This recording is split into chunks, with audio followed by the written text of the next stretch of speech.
welcome to the City of Richland City Corner, a program that shares with you all the exciting things that's happening in Richland. Joining me today is our City Manager Cindy Reents.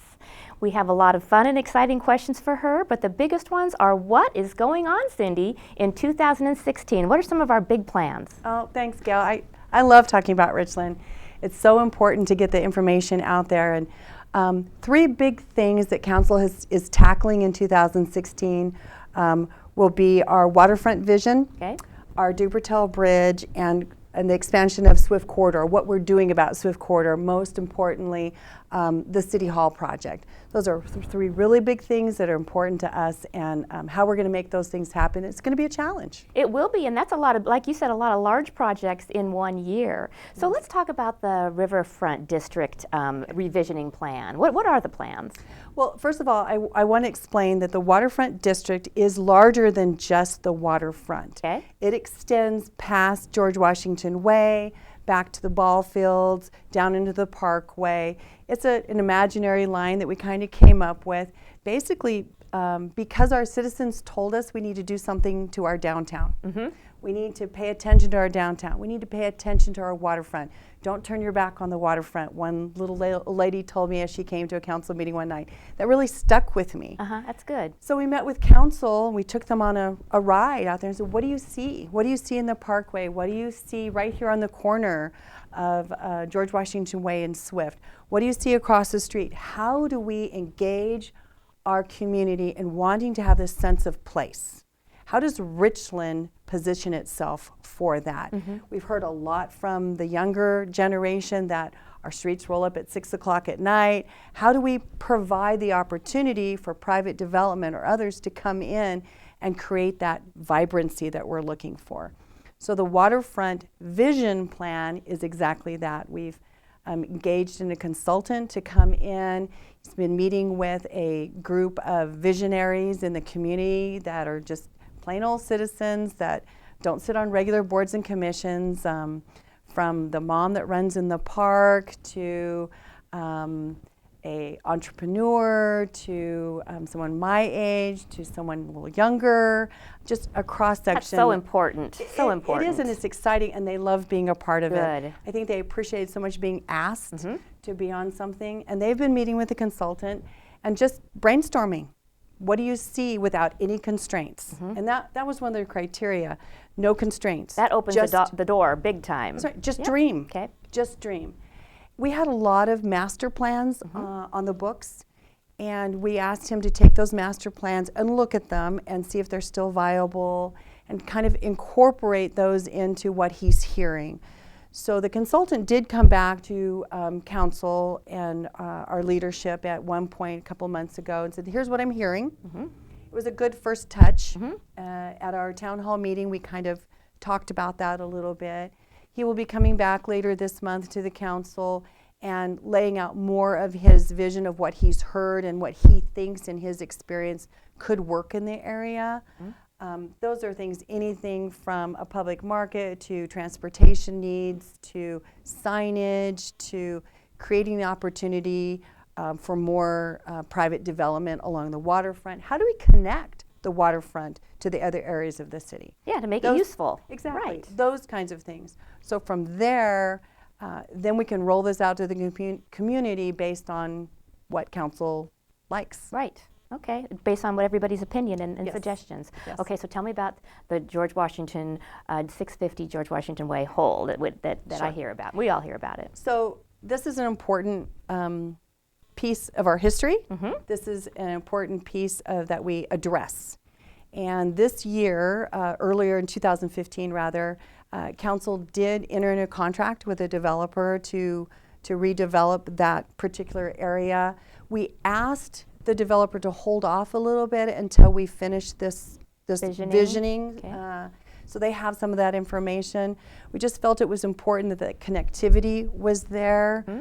So we know what we're doing in the waterfront area and how we connect those two particular pieces. I think what's important to understand is, although it's really important and it's an eyesore right now, we know that very well, it doesn't make a lot of sense to put something in there unless it all fits together. Good. So just taking that out of context and dealing with that as a standalone piece, I think is not doing the citizens justice by saying what does Richland need to be as a whole. And I think the developer is absolutely on board with that and what needs to happen there. So fingers crossed. Okay, great. I have another question. I see that big, beautiful tour boat that comes into the community quite often, actually. Drive by and I see it down Lee Boulevard. Can you tell us a little bit about that boat and what it's doing here, and what do the passengers do when they're here? Well, it's my understanding that this is a cruise ship that comes up the Columbia, and they have several tours a year. I don't know the exact numbers anymore, but they come quite often. I want to say, if not weekly, maybe twice a month. They dock at Lee Dock, which is what the city took a big chance on several years ago putting in. When they disembark, they're spending their dollars. They are. Yeah. They are spending dollars in Richland and also the Tri-Cities, but first and foremost in Richland. I think they're seeing our area. They're loving our area. They're golfing. They're drinking our wines. Right. They're eating at our restaurants. They're enjoying our parks. I think the more that we can provide amenities here, the longer they will stay, and those types of tours will increase. Well, if you think about it, it was just kind of a trial run, and look at how often they come in. So they're selling tickets, and it's a wonderful thing to see and look at. So tell us a little bit about the plans in North Richland. I know we've had lots of building going on out there with the Wine Science Center and the DOE transferred land. What's the future prospect for North Richland? Well, I think we have a great partnership in the Port of Benton. Okay. And with the land transfer that we've both benefited from, we have an opportunity to have larger parcels of land available, which really is a crisis in Washington State of having these larger parcels that single users need. So that provides us that opportunity, which translates into dollars, which translates into a lot of different things for our community. Right, business. I want this to be more about the community rather than the city of Richland as an organization. We're here to help, but it really is how does this benefit our community?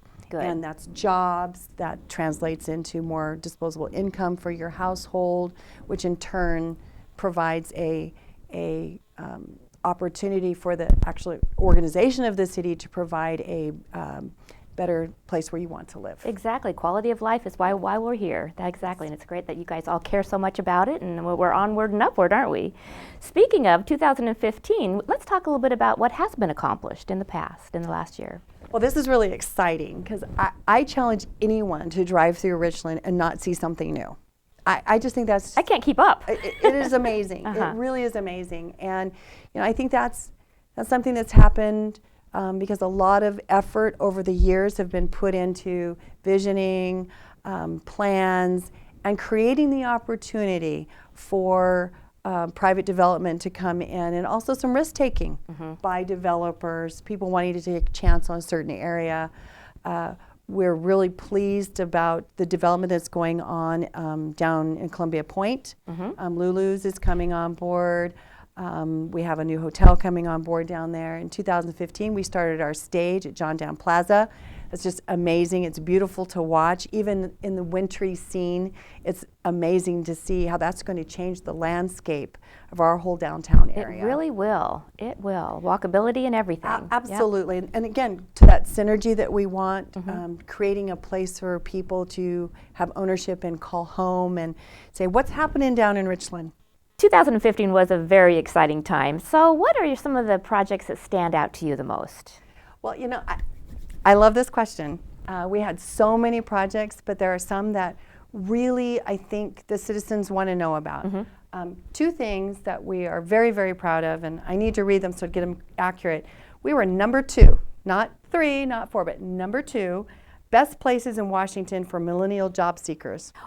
It's pretty impressive. That is impressive. Considering we want to do a better job. Yes. So we want to be number 1. Yes, but number 2 is fabulous. Number 2 is great. Yes, but number 1, okay. Number 9 for best cities for engineering jobs in the United States. That's fabulous. And we had many other awards, but those are the 2 that I think are really substantial, because those are really our lifeblood and what we're trying to accomplish.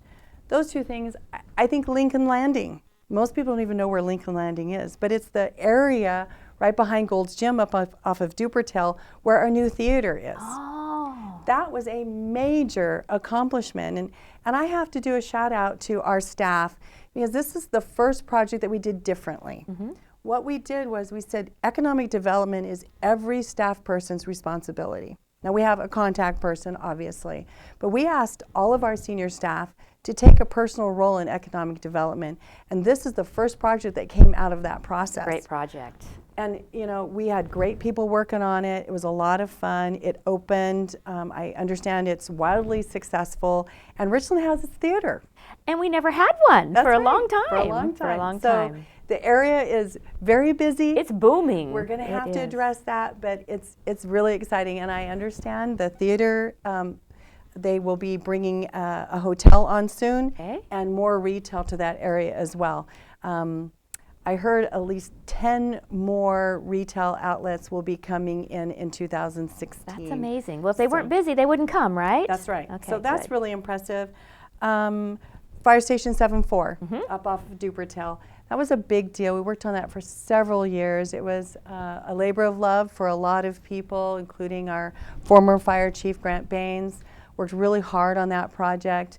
I am very proud to say that project came in under budget and on time. And that's not easy to do. That's not easy to do, and I understand that other departments or other fire facilities are looking at this as a model for theirs. Now, why is that? Well, this was called a design-build process, and we're the first in the state to be awarded this process for projects under 10 million. Okay. And it's a very different process. Most cities don't use this kind of process. We did. I think it gives us a little bit more ownership. It gives the whole process has a little bit more grassroots effort to it. Okay. And provides those safety nets that give you the opportunity to have that under budget or on budget, rather than have those add-ons continuing that city managers don't like. So it was really exciting. We won lots of awards for it. The design build process can even be used for other facilities, not just fire departments. Right. So we're looking to use it for our new City Hall project as well. Okay. One thing I had heard when I was at the opening was, the grand opening, was that the doors are quicker. They are. Now, why is that? Now, I know there's a really neat story behind it. Do you know that story? Well, I could not do the story justice as well as the facilities people can, but I know that they don't roll up, they open horizontally. Okay. And so instead of going up, they go this way. Okay. And they're very, very quick. And I think the story was they opened quicker, opened and closed quicker than the rolled up doors just one way. That makes so much sense too. So we can get out on the road quicker. The only challenge we're going to have, and this is just a joke between facilities and myself, is they're red. And I keep having a bet how quickly they're going to turn pink because red fades. So I think they're going to do their best to keep them red. Another exciting thing to me is, like you said, John Dam Plaza. That's another downtown Richland a fun thing that's coming up. Tell us a little bit about that. It's going to be ready this spring? That's my understanding. This spring it'll be available. I know that staff has worked really hard working with local performers and the arts community to make sure that it's the right stage. It has all the amenities that local performers are needing, plus able to take on a larger scale performance, if you will. We still have our concerts in the park. So I think it's just going to take on a life of its own, and it'll be exciting to see how it grows and matures. It really will. Yes, that's one of the most common questions I receive as well, is what's going on with that, and a lot of excitement. Now, I'm going to ask you another thing. There seems to be some concern about parking, but I don't think people are looking at the big picture. So let's talk a little bit about the many places there are to park around the John Dam. Well, I think for me, I want people to remember that Richland really wants people to get out of their cars. Right. Good. We have this community that's an outdoor community. We have these beautiful parks that people like to walk and bicycle and skate and all of those kinds of things in. And our council has taken a concerted effort over the years to not minimize parking, but to create greater opportunities for walkability and connecting people together. So we have many, many opportunities for parking. I think what some may see as a challenge is not as many parking spaces right next to where they want to go. It adds an element of exercise, enjoying the great outdoors, but we have parking across the street from John Down Plaza.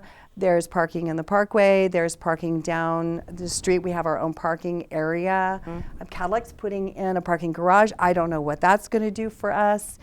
We have parking down in the park, which it's not very far from the parkway. That's so true. Not at Yeah. all. And it is exciting to get out of the car because you actually see things you would never see while in the car. And as to all those fun shops that are in the parkway. So I totally understand that. We have parking here at City Hall, and it's a very quick walk from here all the way down into the park system. Right, and Actually, into the you go either way. restaurants. Yep, Absolutely. Yep. And speaking of restaurants, we have some exciting things going on right next to City Hall. Dupus Boomers, it sounds like such a neat success story as well. Can you share anything information about that? I actually don't know a lot about it, other than they have been in contact with the city to use some of our historical artifacts. Okay. Well, the building's beautiful. They're It is. spending some quality time and money to make a beautiful facility in that whole corner area. I believe it's a one-of-a-kind. Yep, good. And it's a local, hopefully it'll be a local favorite.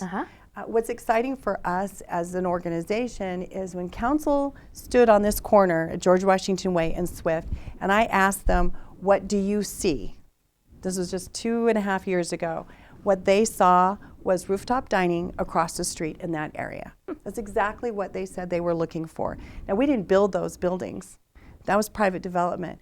But I think having the vision and saying it out loud and letting the community know we're open to this. We're not Richland that's closed off to these things. We're a little bit more about risk-taking and seeing something that can be for the future. And I think that allows developers to have a little bit more confidence in that what we're doing as an organization. And then we're just not throwing up any business on any street corner. It's going to go with the vision. Exactly, and we owned that parking lot, so we had to do some work with them to reconfigure that and sell that property to be able to make that happen. And so we're really excited about that. And what is that going to do to the other side of the street, which is right here at City Hall? Yep, we can't wait to go over there for lunch. That's for sure. So the strategic leadership plan envisions Richland to up to the year of 2030. We're planning up to 2030. How do we plan so far ahead when financial constraints and budgets have changed on a daily basis? Well, I think that is the challenge. I think another challenge is if you don't plan, you don't have focus. Okay. And in order to get through the maze and the waves of uncertainty is to have laser-like focus. So our plan is goes to 2030, but there are big visionary items to 2030. And then we have 5-year goals and 2-year objectives. So every 5 years, it's looked at to see, are we still headed to those larger goals in 2030? And then we can absolutely manage on a 2-year basis. And hopefully someday we'll get to a 2-year budget, which will make that a little easier. But right now, that's how we do it. I think the other piece to that is we budget very conservatively. And we also have been asked by council to make sure that we're putting more money away, fund balance. Most of us would, in our home life, would look at that as a savings account or reserves. We did not hold back very much money. So now we've got a little bit more in there. So when those waves hit, we can address them a little easier. Okay, well, wonderful, great. What do you think the city of Richland residents would like to know about their own government? As a citizen myself, I think I appreciate knowing that the city is here to help create a better place for them to live. Okay. That our council cares about their community, that city staff cares about the community. Most of us live here as well. The services that we provide, we work very hard to provide them in an efficient and cost-effective manner. That we are not the federal government. We are local government, which puts us closer to the people that live here. And it means something to us if our citizens care enough to want something and work with us to help provide that to them. Okay, wonderful. Now, what about, how does technology play in our area? It seems like we're so close to the science parks, and technology is just in the forefront. How does it play with the future development of Richland? Well, we've actually put in our own fiber backbone here to help spur development. That's been very successful. We are very driven in the Tri-Cities and technology-wise, and so the more we can provide opportunities for technology businesses to come in, I think that we're helping our citizens grow our area. How the city itself can do that is with the fiber backbone, making sure that our development processes are in place to help them come on board a little easier, those kinds of things. In our own organization, how it's helped us is we always looking at processes. How can we do those differently? How can we do them better? Where can we use technology to provide those services to our citizens in a timely manner? Technology is around us. It's expensive, but the payoff is great. And so we have to be on that leading edge regularly. Yeah, to keep people coming on, and everybody has a great quality of life. So important. That's why we live here. Very good. Is there anything else you'd like to add before we close the program? Well, we talked about the waterfront. I think I wanted to just touch on a little bit on the Dupertel Bridge. Okay, great. We were very successful in getting $20 million in 2015 from the state for our bridge. It's a $38 million project. So you can see we have a little bit of a deficit to overcome. Our council subcommittee consists of 3 council members, work on our capital facilities plan year-round, and how do we address large projects for future. It goes to that 2030 vision you were talking about. How do we do that? So planning, focusing on what's important. So we've got some plans in place to be able to do that, put in the waterfront vision, not projects yet, vision, the Dupertel Bridge, and then the Swift Corridor City Hall. So the Dupertel Bridge, we have some money in 2016 to start the design phase. And as I understand it, we'll be able to go into 17 with some construction and hopefully complete by 19. Doesn't help us today. Right. But if people just hold on, we're getting there. We're getting there. We're getting there. We're still going to seek grants as much as we possibly can, which are fewer and far between from the state and federal government. We're still working on that. We're still working with our legislators, trying to bridge that gap a little bit, but we're also working with our council to try to figure out how do we do that, because we have to do this. We have to do this bridge. We've heard it from our citizens. We know it'll connect the areas of our city. We know the good that it will do. It will take some of the pressure off of the freeway system. So it's not a matter do we, it's a matter how and when. Okay, because we are growing. We are growing. About 2.5% a year. That's quite a bit. It is significant, and if calculations prove out, in about 10 years, 15 years, the Tri-Cities should be around 400,000 if that proves to be true. So how do we plan for that? Transportation is going to be key. It's not the same Tri-Cities as it was even 10 years ago. So true. It's very different. Like you said, take a look around, drive around. There's just things popping up everywhere. It is. Yeah, it is exciting. The last piece to that focus for 2016 is our Swift Corridor City Hall project. Swift Corridor, as you mentioned earlier, is really important, pulling those people off of George Washington Way, moving them down into our Corner-Richland, which this is our lifeblood as well. Corner-Richland, who are we down here? City Hall sits on prime location right here on this corner. And we know that our City Hall is a beautiful old building, but it is not ADA compliant. It does not provide the services that our citizens are asking of us today, which is really a one-stop shop. We are very sporadic. We're in several different locations, and it's inefficient when someone comes in and says, I need this service, and we have to give them a map where to of get someplace else to go. So council asked us several years ago, create one-stop shop. So we have been negotiating, trying to get a piece of property. We think we've got that locked up, and if that proves out, we will be able to build a efficient City Hall off of this location. We'll be able to raise this area right here and prepare it for redevelopment, which is exactly what we're trying to do on on the waterfront study, bringing people into the core downtown. That's our role, is to create the opportunities for private development to come in and do something. And you're walking the talk. So we will finally get a new city hall someday. Right, and it's not just for a city hall. Right. It's really for economic development. We have the piece right here. So what can we do to affect redevelopment and economic development in our own community? We can certainly be the city that sits back and says, we got nothing for you. Or we can say, we do have something, and how do we address that? And I think this is how council has chosen to do that. We've got something that some others want, so how do we do that? And at the same time, create more efficiency and services for our community. Okay, excellent. Very good. Well, thank you so much, You're Cindy. welcome. Nice to chat with you. And thank you for joining us. This is Gail Everett, Richland's Communication and Marketing Specialist for City Corner.